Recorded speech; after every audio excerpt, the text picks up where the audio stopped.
My mother was laughing. My sister was holding her phone up to show everyone the screen. My uncle leaned back in his chair, smiling. And my name was on the television. But they weren't proud. They were laughing. That's when I realized something was very wrong. For years, my family had a simple way of describing what I did. They called it my little writing hobby. To them, I wasn't a journalist. I wasn't building a career. I was just the quiet one in the family who typed on a laptop. My father ran a regional construction business. My older sister worked in finance and never let anyone forget it. My younger brother had joined the family company straight out of college. Every holiday dinner followed the same pattern. Someone would ask what I was working on. And someone else would laugh. Still writing those tiny articles? Does anyone even read those? My mother's favorite line was softer, but it carried the same meaning. At least he's doing something he enjoys. Like it was a hobby. Like it didn't matter. I didn't argue. Journalism teaches you something very early. People reveal more when you stay quiet. So I stayed quiet. I worked long hours at a local station in the beginning. Late nights. Early mornings. Breaking news shifts. Small investigative segments that aired at odd hours. Stories no one in my family ever watched. They never asked for links. They never cared enough to see. At dinner they talked about stock markets, property deals, and contracts. My sister once leaned across the table and said, "You should really think about a real career before it's too late." I remember nodding. Not because I agreed, but because arguing would have wasted energy. Instead, I kept working. Local reports turned into investigative pieces. Investigations turned into national attention. A few of my stories started reaching bigger networks. Quietly. No announcements. No family updates. Just progress. Over the years, I learned something else about journalism. The biggest stories are rarely loud at first. They begin small. A strange phone call. A document that doesn't quite make sense. A pattern no one else notices. And slowly, the picture begins to change. The first crack appeared on a rainy Tuesday morning. I was reviewing footage from a city council hearing. Boring material. Mostly procedural discussions about zoning permits. But in the background of one clip, someone mentioned a construction contract. The company name sounded familiar. Very familiar. It was my father's. At first, I assumed it was normal. His company worked on a lot of municipal projects. But something about the tone in the room felt strange. One council member kept asking the same question. Where the money had gone. The answer was vague. Too vague. I replayed the clip several times. Then I did what reporters always do. I started digging. Public records first. Contracts. Payment schedules. Subcontractor lists. Most of it looked routine. But then one document didn't line up. The payment timeline had been changed. Quietly. After the project was approved. That wasn't unusual by itself. What made it strange was the destination of the funds. The subcontractor company didn't appear to exist. No office. No employees. Just a registered address. And the address belonged to a small accounting firm. The same firm that handled my sister's financial consulting work. At that moment, I felt something I hadn't expected. Not anger. Not fear. Just a quiet sense of discomfort. It could still be coincidence. Maybe it was. So I didn't confront anyone. I didn't ask questions. Instead, I kept observing. At the next family dinner, I listened more carefully.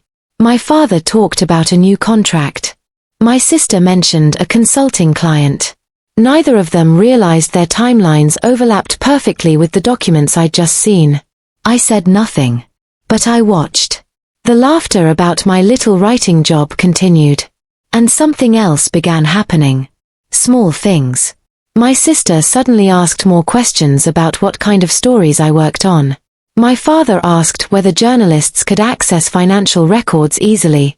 Both questions were casual. Almost careless. But they felt cautious. As if they were testing something. That night, I reviewed the documents again.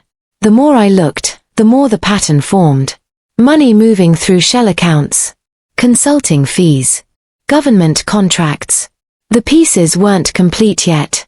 But they were close. And something in my chest told me this story wasn't just professional anymore.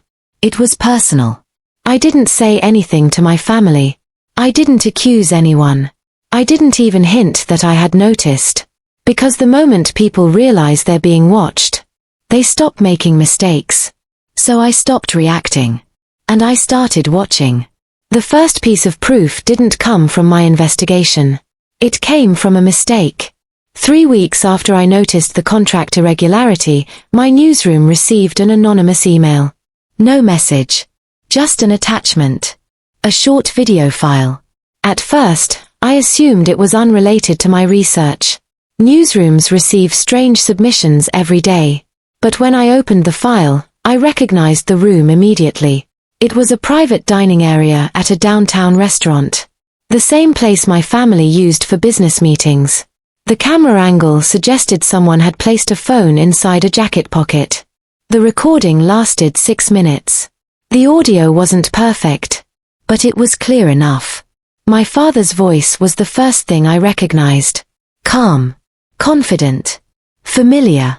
He was discussing payment schedules for a municipal construction project. Then another voice joined the conversation. My sister. She was explaining how the consulting payments would move through her firm before being redirected. There was a pause in the conversation. Then my father asked a question. Will it show up if someone checks the contract details? My sister answered without hesitation. No. The subcontractor account is registered under a separate holding company. It looks legitimate. Someone else at the table laughed quietly. The recording ended shortly after. I watched the video 3 times. Then I closed the file. I didn't feel the anger most people might expect. Years of reporting had trained me to react differently. When evidence appears, emotions get in the way. Facts matter more. So I treated the video like any other piece of evidence. I verified it. First, I checked the metadata. The timestamp matched the date of the contract amendment I had already found. Then I contacted a colleague in digital forensics. Without explaining who was involved, I asked him to review the recording for signs of editing. 2 hours later he called back. It's authentic, he said. No cuts. No manipulation. That meant the conversation had actually happened. But the video alone wasn't enough. Not yet. Journalistic investigations require more than a single recording. They require patterns. Documentation. Independent confirmation. So I continued digging. The next discovery came through property records. The shell subcontractor company listed in the construction contract had an address tied to a holding corporation. That corporation had 3 registered directors. 2 were strangers. The third was my sister. Her name appeared in the filings as a minority partner. 5% ownership. Just enough to stay invisible. Just enough to sign financial documents. I printed the records and placed them in a folder. Then I looked at the payment transfers. City funds had been routed through the subcontractor company. From there, the money moved again. Several transfers landed in accounts linked to my sister's consulting firm. The amounts weren't small. Hundreds of thousands. Sometimes more. At that point, the pattern was obvious. But confirmation arrived in a way I hadn't expected. One evening, my brother called me. We rarely spoke outside family gatherings. His voice sounded uneasy. He said he needed help understanding something. A week earlier, our father had asked him to sign paperwork related to the construction business. Routine documents, he said. But when my brother reviewed the files later, he noticed something strange. One form listed him as an approving manager for a subcontractor agreement. He didn't remember signing anything like that. He sent me a scanned copy. The signature looked like his. But the date was wrong. He had been traveling that day. I didn't tell him what I had already discovered. Instead, I asked one question. Do you still have the original file? He said yes. I asked him to keep it somewhere safe. Then I hung up. That document mattered more than the video, because it showed something new. Forgery. Someone inside the company had used my brother's name to approve financial transactions. And the timeline matched the contract payments perfectly.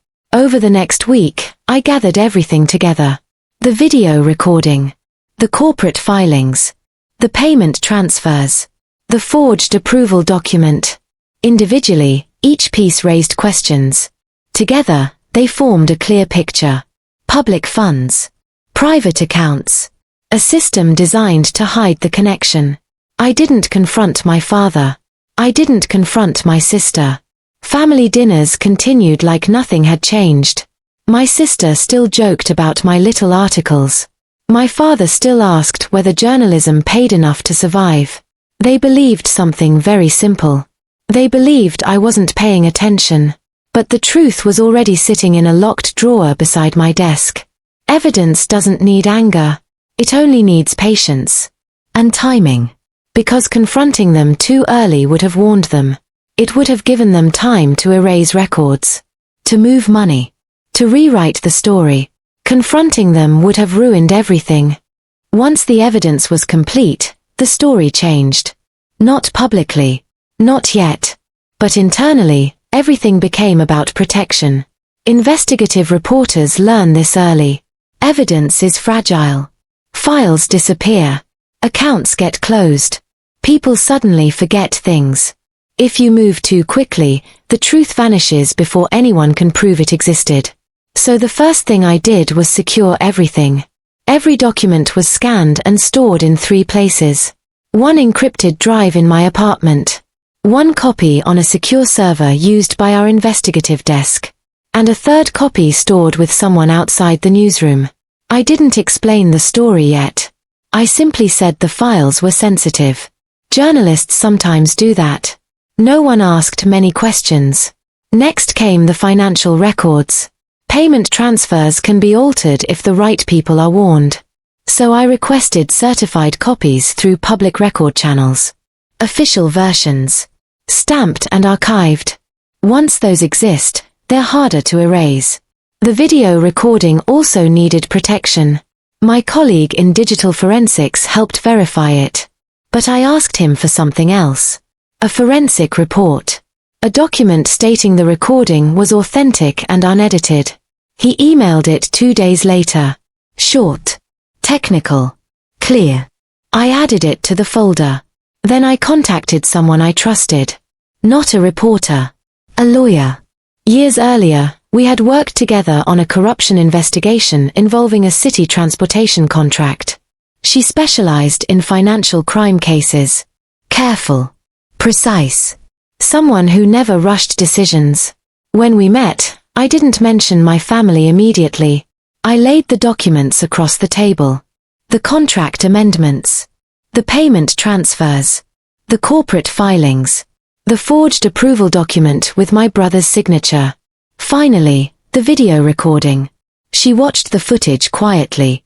Then she leaned back and folded her hands. "Do they know you have this?" she asked. "No." She nodded slowly. "That's good.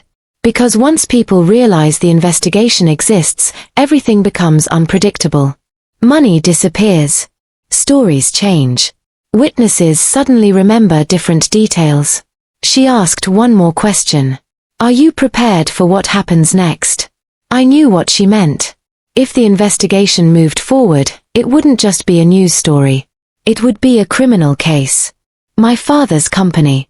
My sister's consulting firm. Public contracts. Fraud.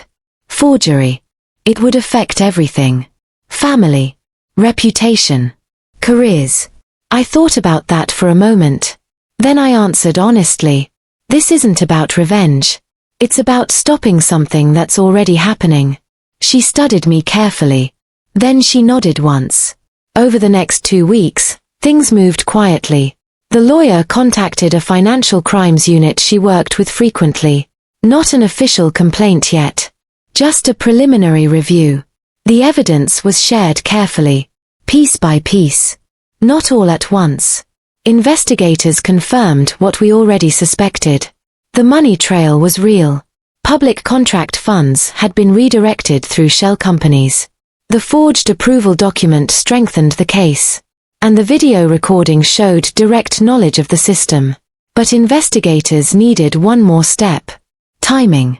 Because financial crimes cases often rely on observing ongoing activity. If the pattern continued, it proved intent. So they waited. And while they waited, my family continued their normal routine. Sunday dinners. Casual conversations. Small jokes about my career. At one dinner, my sister asked if I had ever considered leaving journalism. "There's more money in consulting," she said. I smiled slightly. Maybe. Across the table, my father was explaining a new construction contract the company had just won. Another municipal project. Another large budget. Another subcontractor agreement. He looked confident. Relaxed. Safe. The system they had built had worked for years. No one had questioned it. No one had noticed. And certainly no one expected the quiet journalist at the table to be paying attention. But outside that dining room, the investigation had already begun. Financial records were being reviewed. Bank accounts were being traced. Contract approvals were being examined. The authorities were patient. They wanted everything documented before acting. And my family continued living exactly as they always had. Comfortable. Confident. Unaware. They thought it was just another day. It wasn't. The morning everything changed felt ordinary. That was the strange part. No warning. No tension in the air. Just a quiet Thursday. I arrived at the newsroom earlier than usual. The building was still half empty. A few editors were already reviewing overnight footage, but most of the desks were dark. My phone buzzed once. A short message from the lawyer. "They're moving today." Nothing more. No details. That was intentional. Investigations like this don't unfold dramatically. They happen through paperwork, signatures, and quiet arrivals. By mid-morning, I knew the first step had already happened. The Financial Crimes Unit had obtained warrants. Bank records had been frozen. The shell subcontractor company linked to the construction contracts had been flagged. And more importantly, investigators had scheduled a formal visit to my father's office. Not a raid. Not chaos. Just an official meeting. I didn't go. I stayed at my desk and continued working like any other day. Reporters don't attend stories when they're personally involved. It would have complicated everything. Instead, I received updates through the lawyer. At 11:20 a.m., investigators arrived at the company headquarters. 3 people. 2 financial crime officers and a legal representative. Professional. Calm. They asked to review several contracts tied to municipal construction projects. My father initially believed it was a routine audit. That happened sometimes. City projects are monitored. He invited them into the conference room.